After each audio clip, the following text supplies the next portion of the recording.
السلام علیکم دوستو، ہم نے ٹپکے کے عنوان سے ایک سلسلہ شروع کیا تھا۔ آئیے آج دوسرے ٹپکے کا حال بیان کرتے ہیں۔ یہ ٹپکہ ہے عقیدوں، مسلکوں، فرقوں، مدرسوں اور جماعتوں کے بدترین اختلافات کا ٹپکہ، جس میں ہر فریق دوسروں کو کافر ثابت کرنے پر تلا ہوا ہے۔ دوستو، RSS امریکہ اور یہودیوں سے زیادہ اس امت کو اگر کسی نے تباہ کیا ہے تو وہ اسی ٹپکے نے۔ ہم میں سے آج کوئی مسلمان شاید ہی ایسا ہو جو کسی نہ کسی دوسرے مسلمان کو خارج از اسلام نہ سمجھتا ہو، اور لطیفہ یہ ہے کہ سب اسلام کی سربلندی چاہتے ہیں، لیکن دلوں کا حال یہ ہے کہ وہ اذا قیل لهم لا تفسدوا فی الارض قالوا انما نحن مصلحون، کہ جب ان سے کہا جائے کہ زمین میں فساد مت پھیلاؤ تو کہیں گے ہم تو اصلاح کرنے والے لوگ ہیں۔ آپ کے سامنے تو اتحاد امت کے موضوع پر بہترین تقریریں کریں گے، لیکن آپ کے پلٹتے ہی کسی نہ کسی فرد، جماعت یا عقیدے کا مذاق اڑائیں گے اور فتوے جاری کریں گے۔ اپنے فالوورز کو صحیح اسلام کی تعلیمات سکھانے کے بجائے اختلافی مسائل پر ڈیبیٹس کرنا سکھائیں گے۔ ان کے ہاتھوں میں فتووں کے ایسے اسٹاک دے دیں گے کہ پھر وہ جس کو چاہیں حلال، حرام، کافر، مشرک، بدعتی، فاسق، منافق اور پتہ نہیں کیا کیا کہتے پھریں، اور جس کا چاہے کیریکٹر اساسینیشن کریں۔ حقیقت تو یہ ہے کہ جس طرح BJP اور RSS نے دیش بھکتی کا ٹھیکہ لے رکھا ہے، امریکہ نے امن کا ٹھیکہ لے رکھا ہے، اسی طرح مسلمانوں نے بھی ایسے کئی ٹھیکے لے رکھے ہیں۔ کسی نے عاشق رسول ہونے کا ٹھیکہ لے رکھا ہے، جس کو چاہیں وہ عاشق رسول کا خطاب عطا فرمائیں اور جس کو چاہے وہ گستاخ رسول قرار دے دیں۔ اور کچھ لوگوں نے صحیح حدیثوں کا ٹھیکہ لے رکھا ہے، وہ جس حدیث کو مانے وہ حدیث صحیح ہے، ورنہ ضعیف اور کمزور ہے۔ اور کچھ لوگوں نے مخلدین یا غیر مخلدین ہونے کا ٹھیکہ لے رکھا ہے، اور اس طرح سے ایک دوسرے کے عقیدے کو غلط ثابت کرنے کا ہر ایک کے ہاتھ میں لائسنس آ گیا ہے۔ دوستو، یہ کوئی معمولی ٹپکہ نہیں ہے، یہ سونامی کی طرح پوری امت کو غرق کر دینے والا طوفان ہے، اور اس طوفان کو روکنا ہے تو پھر ایک سوال کا جواب آپ کو پہلے دینا لازمی ہے۔ سوال ان تمام لوگوں سے ہے جو کبھی مولانا مودودی کو تو کبھی اعلیٰ حضرت احمد رضا خان بریلوی کو، کبھی سر سید احمد خان کو تو کبھی قاسم نانوتوی اور علامہ طاہر القادری جیسے علماء کو مشرک، کافر، بدعتی اور پتہ نہیں کیا کیا فتووں سے نوازتے ہیں۔ یہ سوال ان لوگوں سے بھی ہے جنہوں نے بریلویوں کو، تبلیغیوں کو، دیوبندیوں، اہل حدیثوں، سنیوں، شیعوں، سب کو، بلکہ ایک دوسرے کے خلاف کفر کے فتوے جاری کر دیے ہیں۔ اور یہ سوال ان لوگوں سے بھی ہے جو قرآن کو بغیر سمجھے رٹنے اور رٹانے کے تو قائل ہیں، لیکن اگر کوئی قرآن کے معنی و مطالب سمجھنے اور سمجھانے کی کوشش کرتا ہے تو ان تمام کو گمراہ تصور کرتے ہیں۔ ان تمام لوگوں سے ایک سوال ہے، وہ یہ ہے کہ کیا قرآن و حدیث کی روشنی میں ایسی کوئی اجازت یا حکم ملتا ہے جس کے ذریعے ایک مسلمان کسی بھی دوسرے کلمہ گو کو کافر یا مشرک یا منافق یا گمراہ کہہ سکتا ہے؟ دوستو، اگرچہ کہ قرآن و حدیث ان مبین اشاروں سے بھرے پڑے ہیں جن میں واضح کر دیا گیا ہے کہ کافر کون ہے، ظالم کون ہے، فاسق، فاجر، منافق اور جہنمی کون ہے، اور یہود و نصارہ کی نقل کرنے والے کون ہیں، یہ واضح کیا گیا کہ وَمَن لَّمْ يَحْكُم بِمَا أَنزَلَ اللَّهُ فَأُولَٰئِكَ هُمُ الظَّالِمُونَ فَأُولَٰئِكَ هُمُ الْكَافِرُونَ فَأُولَٰئِكَ هُمُ الْفَاسِقُونَ۔ لیکن کیا کہیں کسی بھی شخص کو یہ حق دیا گیا ہے کہ وہ کسی دوسرے مسلمان کو کافر یا جہنمی قرار دے؟ جس طرح ہر ملک کے قانون میں جرم اور سزا متعین ہوتے ہیں، لیکن کسی بھی عام شہری کو، چاہے وہ اس ملک کا صدر ہو یا پرائم منسٹر، اس کو یہ حق ہرگز نہیں دیا جاتا کہ وہ کبھی قانون اپنے ہاتھ میں لے۔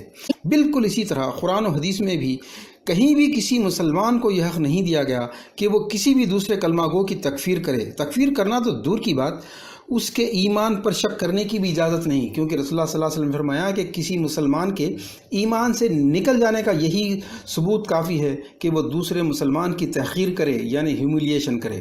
ہاں، آپ کو یہ کہنے کی اجازت ہے کہ فلاں عمل کفر یا شرک کے مترادف ہے، لیکن راست کسی شخص کو کافر یا مشرک کہہ دینا، اس کے پیچھے نماز نہ پڑھنے کا فتویٰ جاری کر دینا، اپنی مسجد اور امام کو الگ کر دینا، دوسرے مسلکوں کو برے ناموں سے، القابات سے نواز دینا، کسی کو نجدی، کسی کو خبر پرست، کسی کو جماعتیہ اور کسی کو کچھ، بخدا دوستو اپنے علم اور عقیدے پر یہ تکبر کی نشانی ہے۔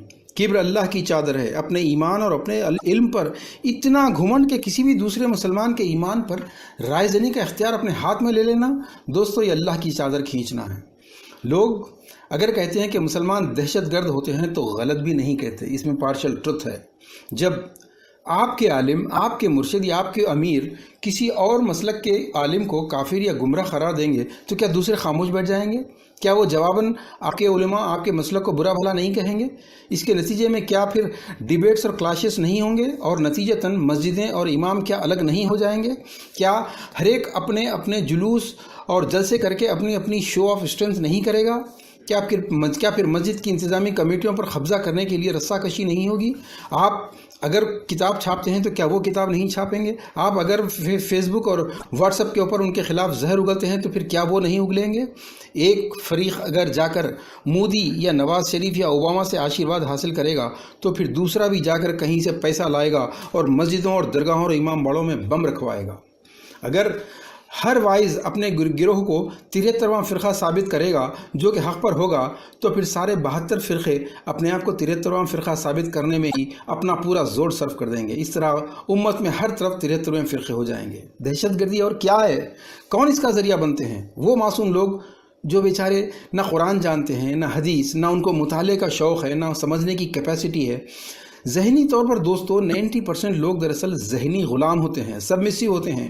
انہیں کوئی نہ کوئی مرشد، قائد، امام یا امیر چاہیے ہوتا ہے جس کی وہ ذہنی غلامی کریں، آنکھیں بند کر کے اس کے پیچھے چلتے رہیں۔ نتیجہ یہ صدیوں سے چلا آ رہا ہے کہ RSS یا امریکہ یا یہودیوں نے اتنے مسلمانوں کا قتل نہیں کیا جتنا تاریخ میں ہم نے اسی تکفیر کی بنیاد پر ایک دوسرے کا قتل کیا ہے۔ حضرت عثمان رضی اللہ تعالیٰ عنہ کی شہادت کے بعد سے ہی دمشق، کوفہ و بغداد کی مسجدوں میں جمعہ کے خطبوں میں تکفیر ہونے لگی تھی۔ صحابہ کے درمیان بھی تلواریں نکل آئیں۔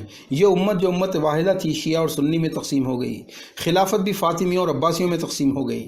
پھر اس وقت سے لے کر آج تک کتنے سنی اور شیعوں نے ایک دوسرے کے ہاتھوں ایک دوسرے کا قتل کیا، اس کی کوئی گنتی نہیں ہے۔ ادھر فقہ کی تدوین ہوئی، بغداد کی مسجدیں شافعی اور حنفی کے فالوورز کے خون سے لال ہوئیں، اگرچہ کہ ان فقہائے کرام نے کبھی یہ نہیں کہا کہ ان کی فقہ کو مکمل مذہب بنا لو، لیکن ان کے ماننے والوں کا فتویٰ ہے کہ ایک امام کو فالو کرتے ہوئے دوسرے امام کو فالو نہیں کیا جا سکتا، گویا ایک اسلام سے نکل کر دوسرے اسلام میں داخل ہو جاؤ گے۔ پھر مخلدین اور غیر مخلدین کی رقابتیں شروع ہوئیں اور ایک دوسرے کو انہوں نے اسلام سے خارج کیا، اور اس کے بعد پھر تصوف کا ایجاد ہوا۔ نتیجہ یہ ہوا کہ مقلد، غیر مقلد اور اہل تصوف میں تکفیر کے مقابلے شروع ہو گئے۔ پھر انگریزوں نے آ کر تابوت میں آخری کیل ٹھونک دی۔ 1857 عیسوی کے جہاد کا بدلہ انگریزوں نے جو لیا اس کا نتیجہ ہم آج تک بھگت رہے ہیں۔ 1866 میں دیوبند قائم ہوا اور 1876 میں مکہ اور مدینہ اور مصر و شام سے دیوبندیوں کے مشرک ہونے پر فتوے منگائے گئے اور پورے ہندوستان پاکستان میں محلہ محلہ مسجدیں تقسیم ہو گئی۔ جس کی جہاں اکثریت تھی اس نے آگے بڑھ کر اس مسجد پر قبضہ کر لیا اور پورے ملک میں مسلمان نہ صرف تقسیم ہو گئے بلکہ ایک دوسرے کے خلاف